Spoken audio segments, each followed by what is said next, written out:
What's up, y'all? You're listening to the Extra Point College Football Podcast. I'm your host, Jacob Carnes, joined as always by my co-host, Daniel Hammock. Daniel, Rivalry Week is in the books. We had, some big upsets all over the place.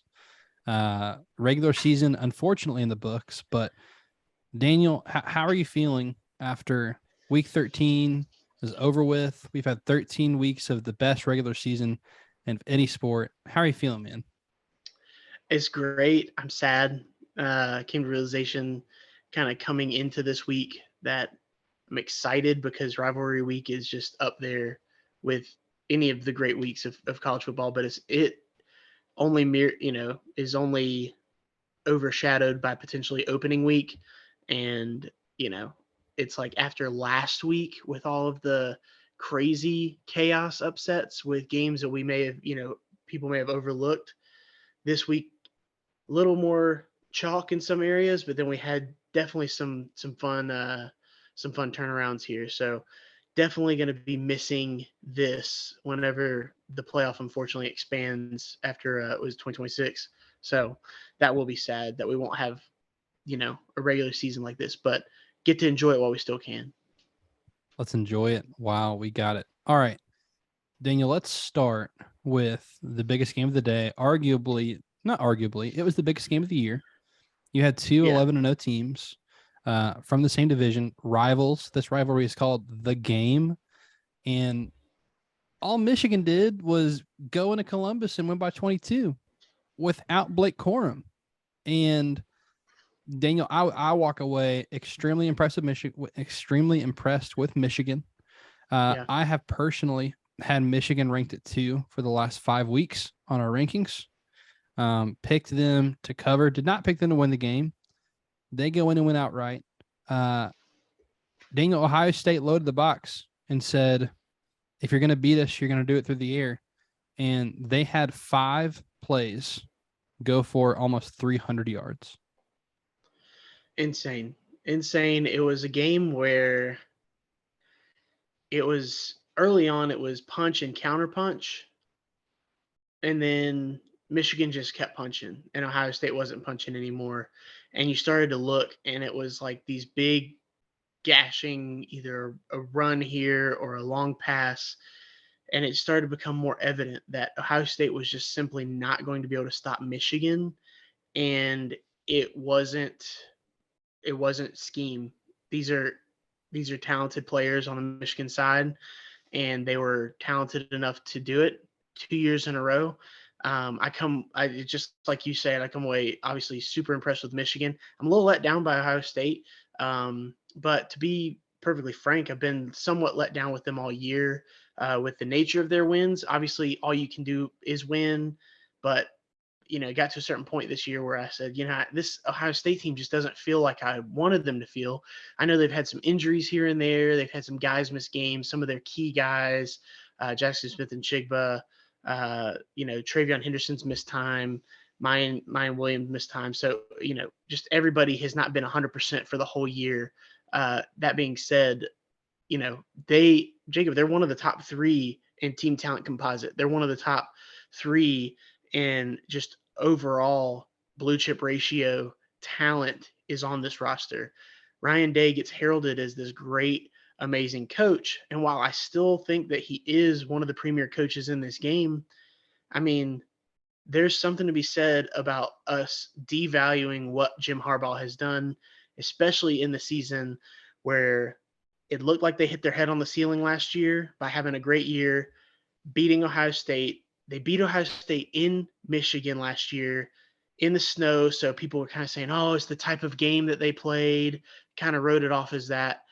Michigan obviously loses to Georgia in the Orange Bowl, almost loses their coach to the NFL, loses both coordinators, and everybody seems to think, okay, yeah, they're probably going to regress a little bit. It's not going to be. And then what do? They just come and win every game that they get to play, and they beat Ohio State soundly. Jim Harbaugh has built this program to a certain standard. He's got the players he needs. He's got the coaches he needs, which as long as he's on the sidelines, I'm going to start trusting them going forward. He's earned that. I'm excited to see what they do, obviously, in the championship game and in the playoff. But yeah, this is something. I mean, I keep thinking about the quote last year after the game. Some people were born on third base and thought they hit a triple. I know I don't know if there's necessarily personal angst with Harbaugh and Day. I think most of it is perception. I think that Harbaugh is upset at the perception that Day is elite and he is not. And you know, to Harbaugh's credit, he's talking about how Urban Meyer and maybe even Jim Tressel, you would consider them the ones who have built that program, and then Day is reaping the benefits of it. Harbaugh has had to build from the ground up, and he's done so in a slow and steady fashion for many years. And honestly, it's very commendable because if he has back-to-back Big Ten championships, I mean, you have to talk about him as a potential top 3 coach in the game. 1,000%. Do you remember that Jim Harbaugh interviewed for the Vikings job on National Signing Day? Yeah. And then turns around and goes 12-0. So it's crazy. I mean, yeah, winners get talked about first. And he sat his quarterback from last year and started the young guy. He had a guy. He wasn't scared to make the change. He made the change. McCarthy is someone that I think even Michigan fans would say they've been frustrated all year. That the ceiling they've not seen the ceiling. I think we even saw flashes of the ceiling more last year with McCarthy than we have this year. He's looked pedestrian, and they haven't utilized his legs, and that changed in this game. His vertical passing has not been that accurate. And the thing is, typically on long passes, if you're going 50% on the game on those long shot plays, that's phenomenal. If you're going 50%, right. Like, because you're taking shots, right? Dude, Michigan went 100% on the shots they took. I mean, their touchdowns, Daniel, outside of the first quarter, 69-yard touchdown pass, 75-yard touchdown pass, 45-yard touchdown pass. And then they had a 75-yard touchdown run and an 85-yard touchdown run. Think of this, 35 points. They scored 45 in this game. And so, number one, credit to Michigan for, again, taking the punch and changing the plan. It was like, hey, we don't have Corum. We don't have our best running back. They've loaded the box and dared us to throw the ball and dared us to beat them one-on-one. Let's try it. And they did. They took the deep shots and they hit them. And so on the other side, I do want to say, if you're an Ohio State fan listening to this, I would be encouraged in that. I don't know if I'd be encouraged. That's the wrong word. It stinks. Take solace. It stinks at this game. It really could have. I know you look at 22 points and you're like, it was dominant, and it was. Like a couple of those, they drop a couple of those passes, and this game isn't what it was. And so it's like, it stinks that you got beat on these shot plays. And that's exactly what happened. I mean, you're looking at the 85-yard run by Donovan Edwards. The player's in the right space. He made one little cut, and it was like, boom, like angles were gone and just broken, busted plays. Credit to Michigan, man. I really do look at this team, and they are extremely capable of winning the national championship. And I'm excited to see who they get matched up with. And I mean, obviously they have one more game, and then we'll get to talk about the playoff. But I'm just excited for the ceiling of this team because it's extreme. I mean, it's national title high is their ceiling, and they're extremely capable of winning the national championship this year. I agree. And it's just cool because I think losing a game in the regular season last year, they didn't lose one this year. They're just, as a program, taking even another step, you can see. So hopefully for their sake, they finish out Big Ten champs and then can, we'll see where they fall seeding wise when we cover that next week. Daniel, the other big game on the day was the nightcap, which was Notre Dame and USC. Did you expect Drew Pine to have the game he had, even in a loss? Because I didn't. But Caleb Williams, I mean, he struck the Heisman pose on the sideline after scoring one of his touchdowns. I think at this point, with the chaos we've had this season, if he doesn't win it, I'd be surprised at this point. I mean, the odds came out today. He's like literally like minus 2,000 or something like that. And everyone else is like plus 3,000 or greater to win the Heisman at this point. So USC, man, they finished the season 11-1 in Lincoln Riley's first year. I don't think you and I were low on USC. I picked them to go 10-2. Did you say 9-3? Or are you also at 10-2? I think so. And I was looking back at my notes from the buy sell episode or the stock, you know, Yeah. and obviously I had LSU. We would talk about them going 9-3, not 10-2, not 10-2 LSU. But I was We'll get there. buying stock in Ole Miss, buying stock in LSU, and I was selling stock in Ohio State. It cashed this week. And then USC Because you said sell relative to national expectation. championship and Yes. undefeated. I said they would lose one game. I was right. So it only took one game for me to be right, but I was. But USC, I did say sell um, relative to the 10-2, 11-1 talk. I said, nah, they can't do that. I think 9-3. I said we're counting on them to do too much in one year. And I agreed with you that we were going through and adding up all these games. And I was like, yeah, they should beat them. They should beat them. They should beat them, but they won't. But that's based off of the history that we've seen the past 15 years since whenever Pete Carroll left. Um, we've basically been overselling USC ever since then. Now Lincoln Riley has brought. I mean, he's raised the floor. That's the thing. They're not losing to teams they just absolutely shouldn't lose to. Their only loss was what, 1 point to Utah. Utah Utah, a good team, a good, very good team. on the road. So I mean, for what they're worth. Now, do I think that they match up well? We'll get into that as far as future matchups and the potential playoff if they make it, whatever. But where they're at, they exceeded what my expectation was year one, what most people's expectation was, including yours, which was high. Lincoln Riley, man, he is the real deal as a coach. He just showed this.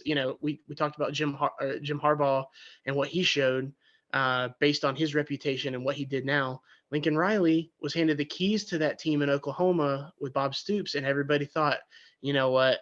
Hey, he did great, but he was given this team. He was given this program. He wasn't given anything at USC. He took over from Clay Helton. Okay. He came in, had to scratch and claw and earn it. And yeah, he brought his quarterback with him. I mean, he recruited him the first time. He should get credit for that. I mean, it's not that's his quarterback, you It's his know. quarterback, That's it. 1,000%. He He he gets brought credit for his that. quarterback with Yep. him. So I think you have to give credit to what Lincoln Riley has done to I to raise the floor. And that's the biggest thing. They didn't lose to teams they shouldn't. They didn't lose to Cal this year. There was no Stanford stub your toe. They took care of business. This was a game that they should have lost if it was, any other USC team. This team's special and can make the playoff, and it's because of what Lincoln Riley has done this year. Yeah, they control their own destiny for the college football playoff. And we'll get to that, but there's only 4 teams who control their own destiny at this point, and USC is now one of them. So they get a chance to avenge their only loss, which a couple of teams in the playoff era have done, in playing Utah for the Pac-12 championship. So it was a 1-point loss on the road. We'll see how it goes the second time around. We're going to talk about it on the next episode when we talk about our conference championship previews. Daniel, let's stay in the Pac-12 while we're here, because there was an upset that I was happy about because my Beavers, and sad about because I got the pick wrong. Daniel, I picked 6 underdogs of our 7 games. I won 4 games. I started hot. I was 4-0, and then I thought Oregon was in the bag because they were They up. had the lead. Dude, they were up 31-10 and lost this game. So pumped for Oregon State. Jonathan Smith, again, we talked about it the last few years in the podcast in the preseason. Like, hey, Oregon State, they're taking one step forward at a time. He takes over. They go like 4-8, 5-7, 6-6, 7-5. I said 8-4 this year. They finished the season 9-3. Get the win over Oregon in dramatic comeback fashion. And I mean, just huge to, again, let's talk about winners first. Huge for Oregon State, huge rivalry win, but then it's just a cap on the end of a great, great season. I hope they get to go to a big, fun bowl game. Something like the Alamo Bowl would be really fun. There's, Pac-12 has several good teams ahead of them for a bowl like that. But Pumped for Oregon State. And for Oregon, what a disappointing end, because you lose out in the Pac-12 championship. You lose Yep. out in a shot to go beat USC and go to the Rose Bowl. And it's got just, I know it's year one for Dan Lanning, but it's got to leave a bitter taste in your mouth. Yeah, you would think, especially the nature in which it was lost, like you mentioned, a 31-10 lead, come back to lose it 38-34. You also kind of look at it. I know every year is going to be somewhat looked at in a vacuum with the transfer portal. Bo Nix was here for 1 year. Was the offense because of Bo Nix, or will they be able to replicate that next year? And I don't have any doubts about Dan Lanning. I think he's going to be able to build a program, do his thing. Oregon sells itself for the most part, so he's going to be able to kind of use the resources at hand.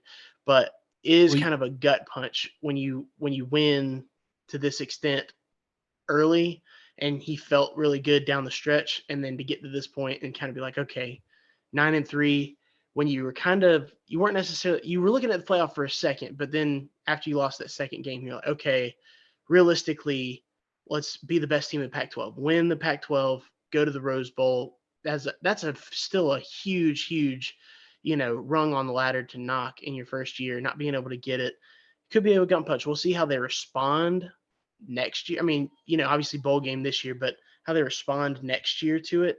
But great for Oregon State. Like you mentioned, how Jonathan Smith has been taking one step at a time. This has to feel like they're starting to reap some real benefits to that patience that they've had with him. And the program has been built to a certain standard now. And I think that, he's raised the floor there. I mean, their floor is not as high as like USC, like we were just talking about, but their floor is higher than, I think they're going to be going to bowl games every year. I think they're going to be playing meaningful games, later in years, especially when the expanded playoff happens. So I think they got the right guy. I know this is huge for him in the trajectory of their program, because I don't know how frequently these wins against Oregon are going to come just by the nature of the two programs and what each of them resources wise. But Oregon State, I mean, if you got them in a year, get them, so they took care of them. Has to be exciting the way they did it. And they rushed the field. Good for them. Rivalry. Do what you do. Love it. Let's go to I was going to mention, you said Bo Nix quarterback stuff next year. Dante Moore, 5-star, second highest rated quarterback in the class of 23. I think they're going to be fine at quarterback next year. So they've got their still a freshman, due. but yes, you know how it is. Oh yeah, high ceiling. Let's go to the ACC, Daniel. ACC, we've got 4 ACC SEC matchups to do hitters on, but before we get there, there's a big ACC rivalry in North Carolina. North Carolina falls to NC State on their 4th-string quarterback in double overtime. I mean, dude, Carolina just stumbled the second half. 2 weeks ago, they were a playoff team potentially. Yeah. Like, controlled their own destiny in the playoff. And now they're sitting here at 9-3. It's like all the momentum heading into the ACC championship is now gone. And we'll get to the other half of that in just a second. But hey, shout out to Dave Dorn for having his program just ready to play and going on the road, beating North Carolina with a 4th-string quarterback. Jacob, I got to ask you a question. As a uniform guy, how much did you hate watching this matchup? Well, okay. For a second, I was like, one team had it right. No. North Carolina they did some that of weird the best helmet. uniforms. That's what I was upset in about. college football. And then they did that stupid helmet with it. So, yeah, I was very angry about it. And then you and I were texting because we're going to do an episode in the off season with just uniform episodes. So I've already been looking. I texted you and said, hey, who do you think has the worst away uniforms in the ACC? And my response was strongly, it's NC State. So, yeah, this was not a good uniform matchup. I was wondering if your eyes were bleeding watching it, because I agree with you. Me and you are both on the UNC has phenomenal uniforms, but they keep trying to do this other stuff. Yes, stop. Just be normal. Just be normal with just do what you do. And it just would look great. So they did something weird against Georgia Tech as well. And so I'm almost crediting both of these losses because I think they did a weird helmet against Georgia Tech as well. Yeah. Both of these losses are due to uniforms. So that's what I got to say about that. But it is a little disheartening because I think that UNC, while they finished the year, it's still a successful year if you look at it in the broad scope of UNC football and what UNC football is. But they keep getting to this point where it looks like it's going to be potentially more, and then kind of having, a late skid. It's tough with Mac Brown being older. Obviously you would never make a change, and he's made this program better for being there. But you're just curious how long you're going to kind of do this little song and dance. But credit to, NC State, just the guts that they show, that they play with, no matter who's, like you said, they're on a 4-string quarterback. They've lost some big time NFL dudes past couple of years. They'll lose a few more, as we keep going. So Dave Doran just showing that he can recruit and do what he needs to do there. I am interested to see how sustainable it is, because I think that they remain in the mix to be a top 4 Atlantic team. Obviously, the ACC is just going to kind of congeal together. I'm curious how they end up sizing up. They're probably just going to be like a Belk Bowl kind of a team, Music City, Belk, Music City, Belk, and just keep hitting it like that. But rivalry games are important, man. This is what college football is about. So great win for the Wolfpack. But just definitely a head scratcher for UNC. Daniel, another head scratcher is on the other side of their opponent in the ACC championship game. Clemson was 14.5-point favorites at home. They're 40-game home win streak on the line. Dude, South Carolina turned into some world beaters the last 2 weeks. They go on the road into Death Valley. They beat Clemson 31-30. Spencer Rattler again, 360 yards and 2 touchdowns. South Carolina in back-to-back weeks ended 2 teams' playoff chances. And this is why I love college football. How fun is it? Because here's the thing. We don't need, I don't want to go on a rant again about the playoff, but the stakes were at an all-time high the last 2 weeks. And South Carolina, even though they're not going to get in the playoff, their meaningless season, they went and stole a national title chance from 2 different teams. And credit to Shane Beamer, because I was lower on South Carolina coming into the season. I'm like, hey, there's a lot of teams in the SEC East, especially that have a lot of hope going into this year.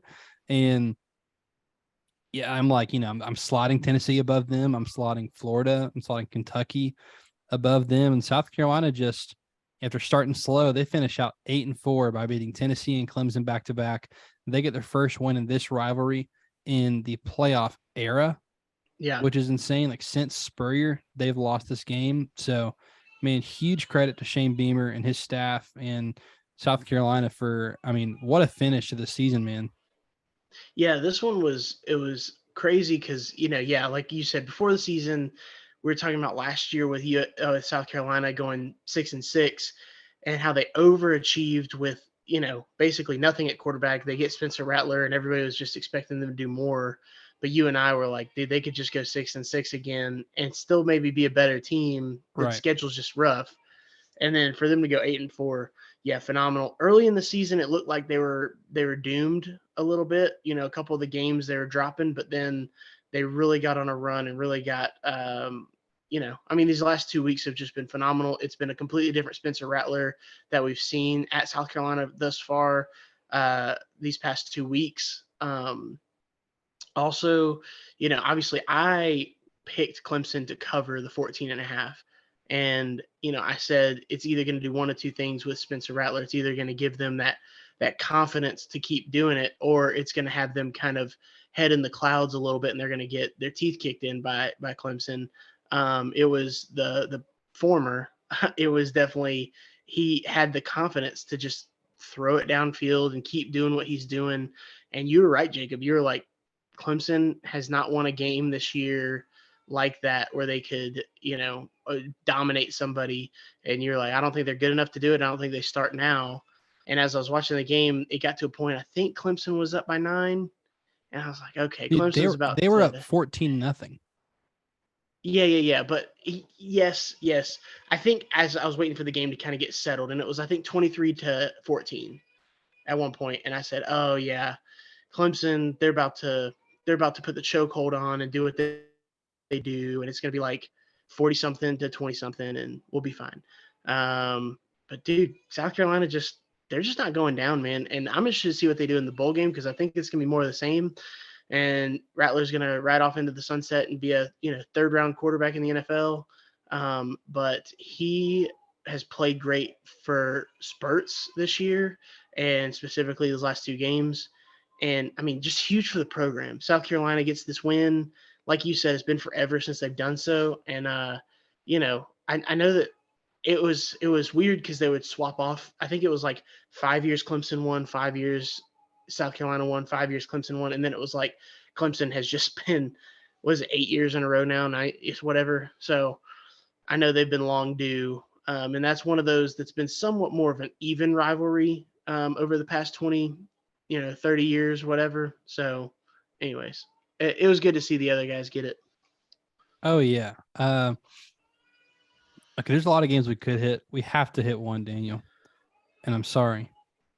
Uh, Do there it. was a team that I thought controlled their own destiny potentially into getting into the playoff, and that was Brian Kelly and LSU, and that was taken away from them. Texas A&M break their streak going back to September of last year of scoring 30 points against an FBS opponent. They scored 38 Saturday night, and that was enough. I mean, I hate it for. I finally got on board last week with, dude, you're 10 gonna and do 2 this. LSU. Yeah. And what's funny is I don't know if you remember this. After the Bama game, you were like, "Are they gonna do it?" And I was like, "Okay, Arkansas is their biggest test, but wouldn't it be hilarious if they lost to Jimbo in the last game?" Oh my gosh. They did. I can't believe this, man. Yeah, and so yeah. By the way, this L isn't for LSU; it's for loss. It's for the So loss. yeah, no, I was pulling for him, pulling hard. I think the LSU has. That's the thing. LSU ran into a team that had just as good of players. What A&M's been is just disorganized and all this kind of stuff, and the offense has been atrocious. But defensively, that defensive front could really get after LSU's offensive line and really disrupted what Jaden Daniels wants to do. So yeah, it was a little surprising to a certain extent, but man, it just for me it was disappointing because I felt like I willed this team to get to 10-2, 10-2 LSU. Been saying it all year. Yeah, I just wanted to be right. That's all it was about. But um, it's just kind of interesting to see uh, Texas A&M fans rush the field, getting to 5-7, beating LSU. I know LSU was top five, so there is that. It was funny because last year I think A&M had a little more riding on the game. Obviously, they were 8-3. I think they were going to be 9-3, and LSU beats them when it really didn't mean anything to LSU. So I guess the key to this game is whoever it doesn't mean anything for, that's the team you Go need to ahead and pick. pick that team. Yeah. Yeah, okay. Side rant. Field storming. I'm all for it. If there's a reason. Oregon State beating Oregon for the first time in forever, getting to 9-3, your best season in over a decade, almost 2 decades, and you're like, sure, do it. If you beat an undefeated, like top 3 ranked team, do it. Tennessee beating Bama, do it. Like, get it. Texas A&M, come on now. That's not worth it. Dude, you're trying to save up to pay off Jimbo's buyout. Now you got to pay $250K for field storming, going 5-7, beating LSU. It's just, come on now. You got to save that money. Jimbo's buyout is $85 million. So come on, you got to save that up.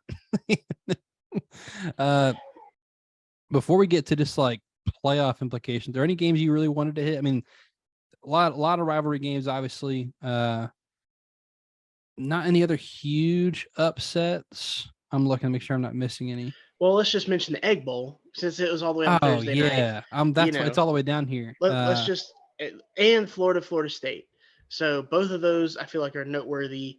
Obviously, Egg Bowl, first time Mississippi State has won, or I guess it's been 2 years since Mississippi Yeah, State has yeah, yeah. won. Yeah, It Lane was hadn't what lost yet. got Matt Luke fired, which Yep. that was just a phenomenal string of events. The Eli Moore, dog pee, fire hydrant celebration.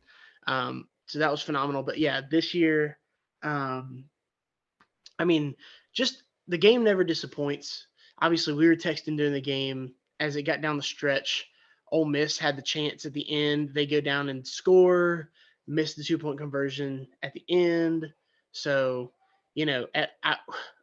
everybody except for Mississippi State, On specifically an Mississippi overtime. State, everybody was praying for overtime just because the Egg Bowl. I mean, it's just a Deserves. spectacle. It's just a spectacle. Everybody loves it.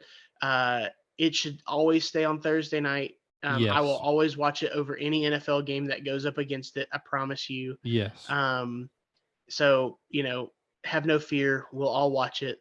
But you gotta feel good for obviously Mike Leach because his first win in the rivalry. That's important. Get that feather in your cap. Get that notch in your belt. But the way the Mississippi State team has played this year, they deserve a kind of a big win, and they can really feel good about themselves after beating Ole Miss because Ole Miss is a good team and they're well coached and they have good players. So and it's a rivalry game. You got to feel good for Will Rogers. Not sure if he's going to come back next year. He does have an extra year he can come back, or if he's going to go pro. What prospects he has there, but just a good dude. Playing quarterback for 4 years in the SEC. So, great, inspiring game. Kind of that start to the weekend. And then, anything you want to say about it? I don't want to step on your toes before we jump to Florida State. No, I was just gonna mention that Mike Leach. I'm looking here, I'm making sure. So his last game as a head coach that he won over their biggest rival. This goes back, I'm going all the way back, Texas Tech in Washington State. That was, it was his first time beating Ole Miss. He won his first game against Washington in 2012 as Washington State's head coach, and then lost the next 8. And then as Texas Tech's head coach, he beat Texas twice. So you're talking in 22 years, this is only his 4th rivalry win as a head coach. Because there really was talk, the Egg Bowl means a lot to both of these schools.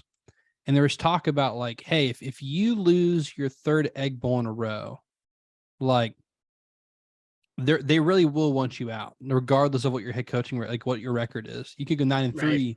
and you lose the Egg Bowl consistently, you're not going to be there much longer.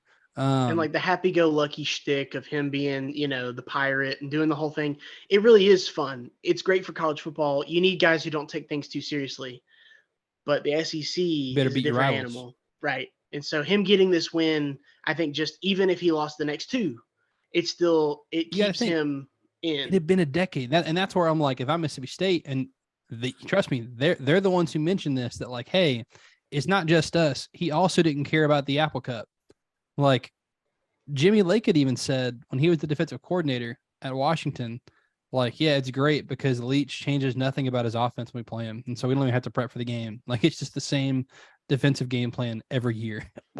Yeah. So all that being said, credit to Mike Leach for winning this game, getting that For monkey off sure. his back, finishing 8-4 on the season Good for season. Mississippi State. Great season for Mississippi State. Way to go. Florida State. Florida State wins by a touchdown. I was really surprised Florida State in this game, but dude, Florida State finishes off their season 9-3. You and I said, man, hey, Norvell needs time. He's the guy. He needs time. I think this is only going to help them in recruiting and launching their program forward from here and getting that big win over Florida. Yeah, man. Trey Benson with a huge game on the ground, over 100 yards, 3 touchdowns. Jordan Travis also running the ball, 83 yards, 2 touchdowns. I mean, that was really the story of the game. They got up to that early lead.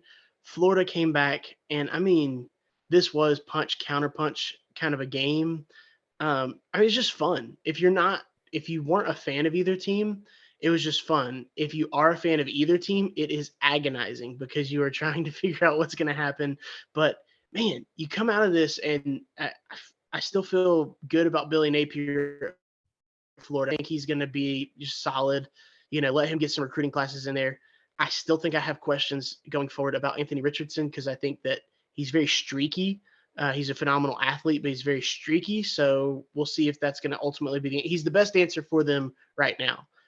Will Billy be able to over recruit him?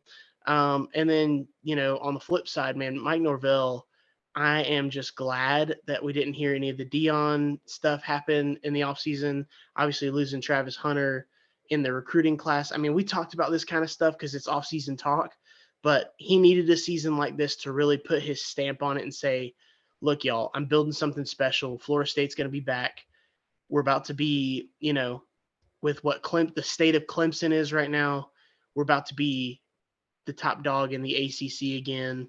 And I mean, their trajectory, man, they're going up. And me and you, from when Mike Norvell got hired, we're big Norvell guys. We thought that bought was a low. phenomenal hire.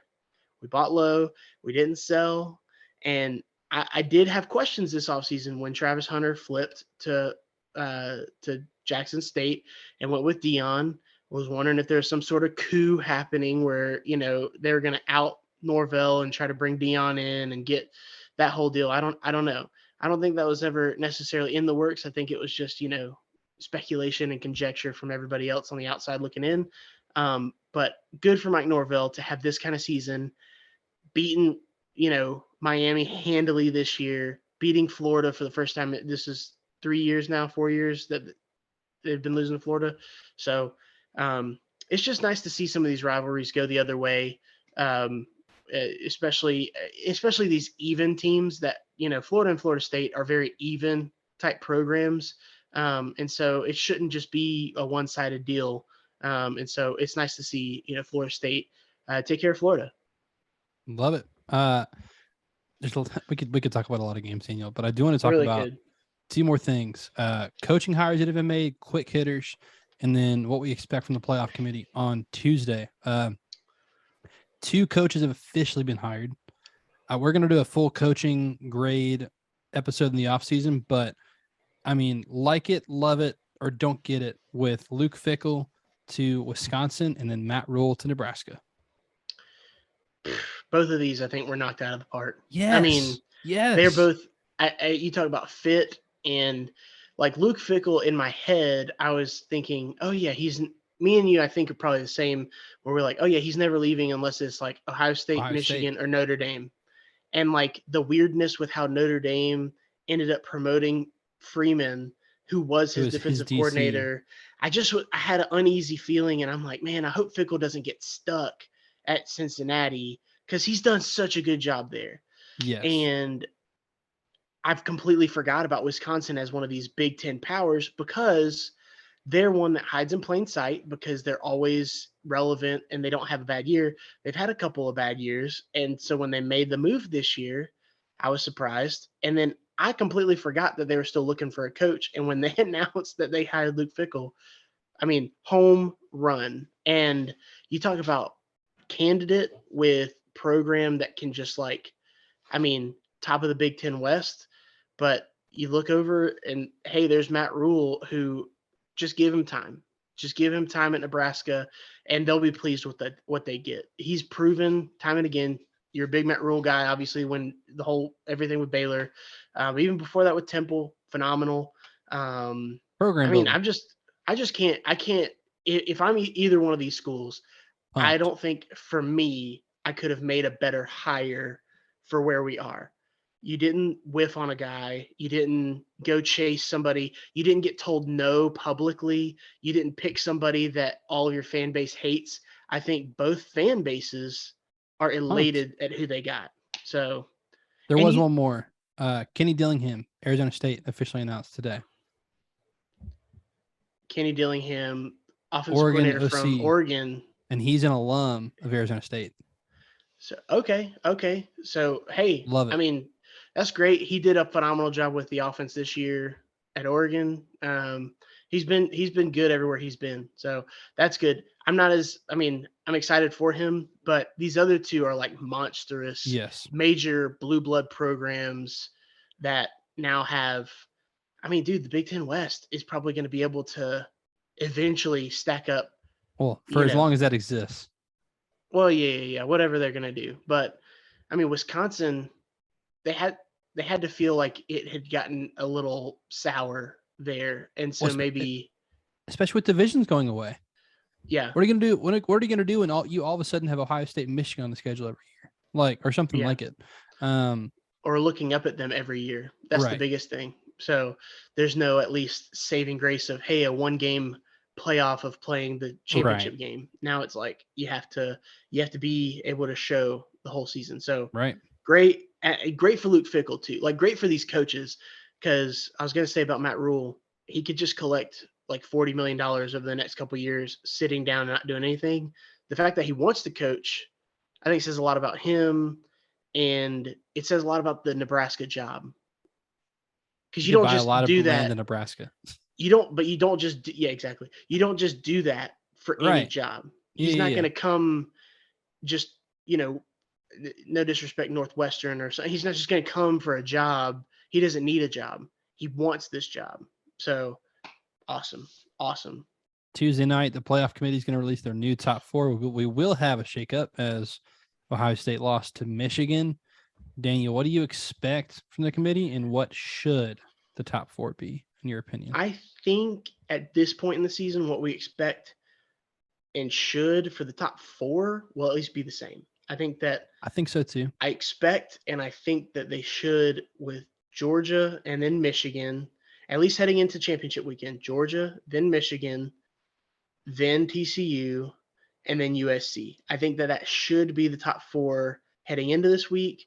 I think they'll match up this one week. I think where you start to get the opinion is 5 from people. I think it's mostly people who generally have a disdain for Ohio State, or maybe are looking at strength of schedule, strength of record, those kinds of things. But the fact is, Ohio State's got 1 loss, and they should be number 5. So they're Ohio State. They lost handily, but they lost to the number 2 team in the country. And if that's teams that's better than them, okay, but find me another team. I think that Ohio State's probably going to beat. So I think Ohio State should be 5, and I think that's where the conversation ends. As far as relevance to the actual playoff. I think that's what they're going to do. I think that's what it should be in that order: Georgia, Michigan, TCU, USC. I just want to, if you're sitting there and either you're a fan of the scenario or you're fearing the scenario, fear not. There are 5 teams that are still in line to make the college football playoff, and it ends with Ohio State, period, in the discussion. This committee is not going to put a 2-loss team in the playoff that is not a conference champion. All right. So if your fear is Alabama getting in, fear not. It's not happening, because there's also another 2-loss team in Tennessee that beat them head to head. So it's not happening, because I feel like the only way a 2-loss team gets in, 2017 is a great example. Auburn had 2 losses, but then ended hot by beating, again, they had good wins. So they beat Georgia and Alabama within 3 weeks. And then they had a chance to go win the SEC with 2 losses. That is the recipe for getting in. LSU ending the last 4 or 5 weeks with beating Alabama and then beating Georgia, if they hadn't lost to A&M, obviously. That was a recipe for getting in. But you can't just go 10-2, sit on the sidelines during conference championship weekend and expect to have a chance. So there's 0 chance. The conversation ends with those 5. The top 4 control their own destiny. Ohio State needs USC to lose. So I do think, Daniel, that the top 3 are in regardless. And I'm including TCU in that. I think if they lose this weekend, it does not matter. I think USC is the only you have to win this week to get in. I think the other 3, again, this is why I love college football. This is why I love the 14 playoff. We talked about it a few weeks ago. There are a lot of teams with 1 loss or undefeated. And we're like, college football has a funny way of working itself out. Sorting itself out, yeah. And here we are with only 5 teams that are going to end with 1 loss or better. And only 3 have a chance to go into the playoff undefeated. So again, we're not going to have more than 4 teams that without a doubt can say we deserve to play for a championship. So love college football, love the 14 playoff. Daniel, any final thoughts heading into championship weekend? I'm looking at the championships. If there was something to mention, I mean, goodness, the ACC. Ugh. What could have been? All the momentum killed. Just like the past 2 weeks has really, that's the biggest takeaway so far. The past 2 weeks has really done in the ACC. And then last week against South Carolina, really kicking the teeth for Tennessee, because Tennessee would be one that we're circling right now alongside Ohio State and say they're in if something happens. The conference championship game with the biggest stakes is on Friday night with the Pac-12. Yeah. Like that's the biggest stakes. So good for the Pac-12. All eyes on the Pac-12 on Friday night in Vegas. So good for the Pac-12. All right, Daniel. That'll do it for this episode. RIP to the regular season. It was another fun one. Our 4th season of doing the podcast. So sad to see the regular season go, but pumped to be back Tuesday night. We'll react to the playoff committee selection, and then we'll talk about these conference championship games. But be sure to follow us on social media at the Extra Point Pod on Facebook, Instagram, and YouTube. You can follow him on Twitter at Deep South Daniel. You can follow me on Twitter at Jacob Carnes with a K. And that will do it for this edition of the Extra Point. He's Daniel. I'm Jacob.